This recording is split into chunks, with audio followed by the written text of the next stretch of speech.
নমস্কার আমার সকল ইউটিউব বন্ধুরা, আশা করি সকলেই ভালো আছেন।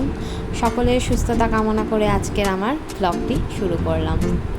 আজ আমরা সকলে মিলে চলে গেছিলাম জগন্নাথ আশ্রমে।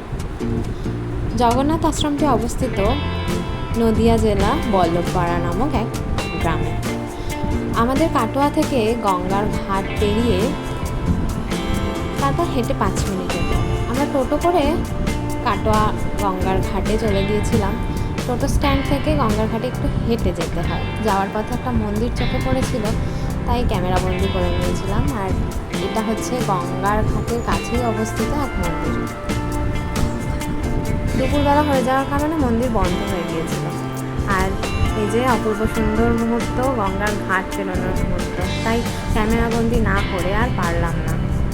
আমি জানি না কে কে আর নৌকায় চড়তে ভালোবাসে, তবে আমি খুবই ভালোবাসি।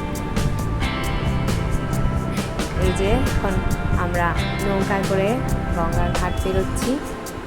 গঙ্গার ঘাট পেরিয়েই আর এক সুন্দর মন্দির। আসলে যেহেতু আমরা দুপুরবেলা বেরিয়েছিলাম না, তখন প্রায় 12টা সাড়ে 12টা বাজে। এই কারণে বেশিরভাগ মন্দিরই প্রায় বন্ধ হয়ে গিয়েছিল। এখানে পৌঁছাতে আমাদের প্রায় 1টা বেজে গেছিল, সেই জন্য মন্দির বন্ধ হয়ে গিয়েছিল।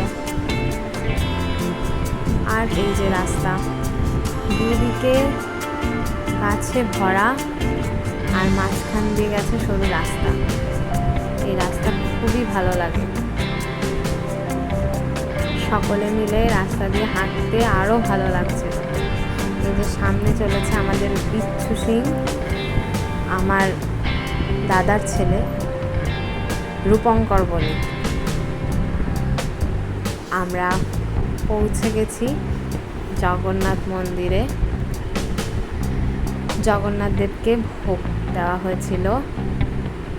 এখন মন্দির বন্ধ করার সময় শুধুমাত্র কিছু দর্শকদের দর্শন দেওয়ার জন্য মহারাজ কিছুক্ষণ অপেক্ষা করছিল।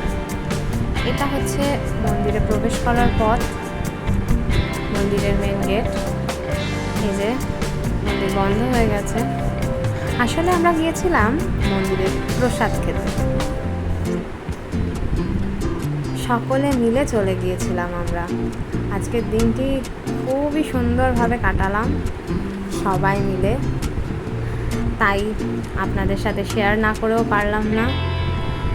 আমার ভিডিওটা যদি আপনাদের ভালো লেগে থাকে অবশ্যই লাইক করবেন, কমেন্ট করবেন, শেয়ার করবেন, চ্যানেলটাকে সাবস্ক্রাইব করে দেবেন। হরে কৃষ্ণ।